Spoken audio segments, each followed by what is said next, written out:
Fazer o comentário estritamente jurídico sobre a atual situação política do país, encontra-se nos estúdios Adelino Pereira, advogado, e também o antigo Procurador da República. Muito boa noite. Boa noite. Obrigado por ter aceito o nosso convite, inicialmente. Nós sabemos que o Tribunal Constitucional já divulgou os resultados definitivos das eleições legislativas, autárquicas e regional, principalmente legislativa. Quais são os próximos passos que devem ser seguidos? Nós sabemos, posso citar um artigo da Constituição, o artigo 81º, onde diz que o Presidente da República, competência do Presidente da República, é nomear o Primeiro-Ministro ouvidos os partidos políticos com assento na Assembleia Nacional e tendo em conta os resultados eleitorais. O que é que esse artigo quer a sua interpretação? Bem, antes de mais, obrigado pelo convite que me fizeram.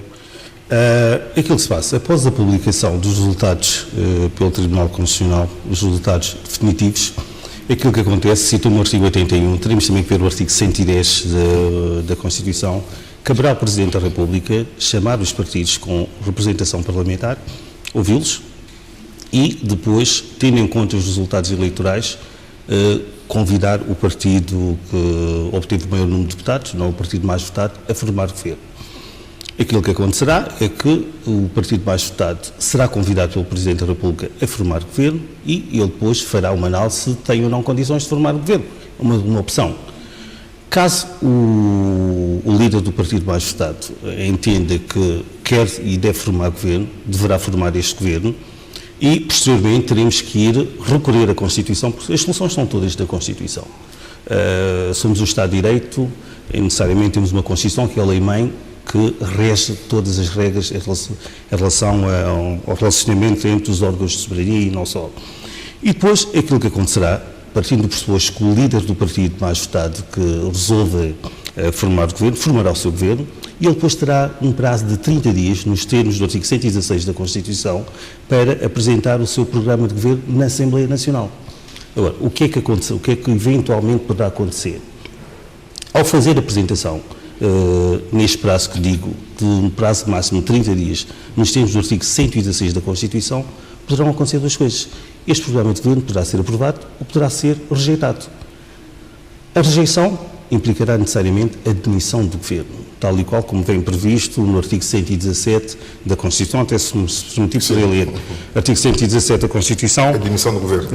A epígrafe é a demissão do governo, implicam a demissão do governo, o início de nova legislatura, a aceitação pelo Presidente da República do pedido de demissão apresentado pelo Primeiro-Ministro, a morte ou a impossibilidade física duradoura do Primeiro-Ministro, a rejeição do programa de governo, a não aprovação de uma moção de confiança, a aprovação de uma moção de censura por uma maioria absoluta dos deputados em efetividades de funções. Isto será aquilo que eventualmente poderá acontecer em caso de uma não aprovação.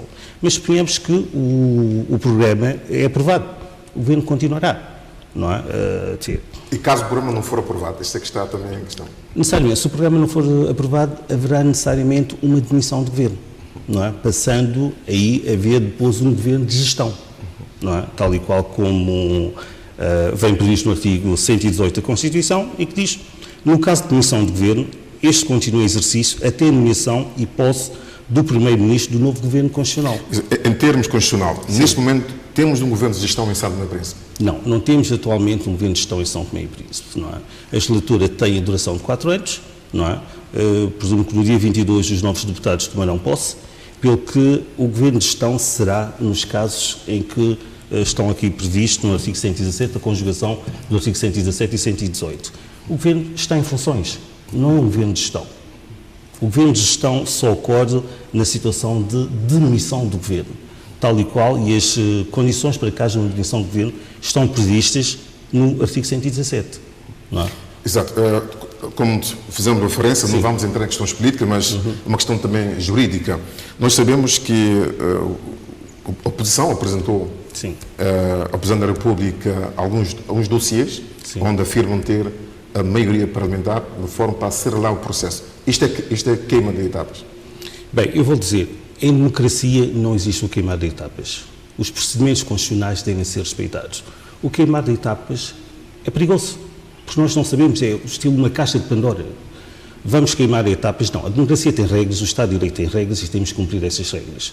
O não cumprimento dessas regras é qualquer outra coisa que não uma democracia. Por isso, quando falam em queimar etapas, não existem queimar etapas em democracia. Existe uma Constituição, ela tem que ser cumprida, tem que ser respeitada por todos, não é? O Presidente da República é o garante da Constituição, todos têm que respeitar. O queimar de etapas, juridicamente, não existe. É uma aberração. Em democracia não pode haver queimar de etapas, porque as consequências depois seriam sempre imprevisíveis. E efeitos nefastos. O Presidente deveria já chamar o partido que tem o maior número de mandatos para formar o governo? Não. Neste momento. Há todo um procedimento constitucional. O Presidente da República deverá ouvir primeiro todos os partidos com representação na Assembleia Nacional. E depois de os ouvir, é que aí sim que convidará, se assim o entender, o líder do partido mais votado para formar governo. Ou seja, aquilo que nós estamos a falar não é nada de novo. Veja-se, necessariamente temos de recorrer ao direito comparado. Veja-se, em Portugal aconteceu que o governo do Dr. Passos Coelho ganhou as eleições com uma maioria relativa, formou o governo e depois o governo caiu na Assembleia Nacional. Eu dou um outro exemplo. Em Espanha, o governo do Presidente do Governo, Mariano Rajoy, ganhou as eleições com uma maioria relativa, formou o governo e depois caiu na Assembleia Nacional. É este o procedimento que existe. Eu, eventualmente, poderia falar também do Luxemburgo, outro caso em que, também muito parecido, em que o Presidente Jean-Claude Juncker ganha as eleições, mas depois não conseguiu a maioria para formar o governo, não é? Por isso, quer dizer, não pode existir este queimar de etapas. Há todo um figurino constitucional que deve ser cumprido rigorosamente, não é? Porque há um primado da lei. Nós, sendo o Estado de Direito, temos um primado da lei. E este primado da lei implica que a Constituição seja respeitada. Não podemos fazer corta-matos, que o queimar de etapas tem nada disso. Não. A Constituição existe, ela é lei bem, todos nós devemos cumpri-la. Doutor, não temos muito tempo, espero ficar aqui com esta explicação, porque temos outros compromissos ainda esta noite. Sim. Então, obrigado por ter aceito o nosso convite. Não sei se queria deixar algumas palavras de... Não, uma vez que me convidou simplesmente para... Eu julgo que aquilo que se passa no nosso país e que agora posso fazer um apelo a todos os políticos, a todos os quadrantes, eu julgo que está na altura de ver os interesses de São Tomé, independentemente dos interesses partidários, de grupos ou de pessoas. Aquilo que verdadeiramente interessa são os 197 mil habitantes. E nós não podemos, não é, pelo menos eu como cidadão que sou, julgo que temos o direito em que as pessoas nos respeitem, não é? Em que as coisas sejam feitas, porque nós nos últimos tempos temos visto coisas em que eu como cidadão sinto que o que está em causa não são os meus interesses enquanto cidadão, não são os seus interesses, mas são os interesses de grupos. Eu digo isso de parte a parte. Por isso eu julgo que é a altura das pessoas se tornarem de pensarem única e exclusivamente no bem de São Tomé e Príncipe, neste nosso país. Nada mais. Muito obrigado. Tivemos com o Dr. Adelino Pereira, que é advogado e também antigo Procurador-Geral da República.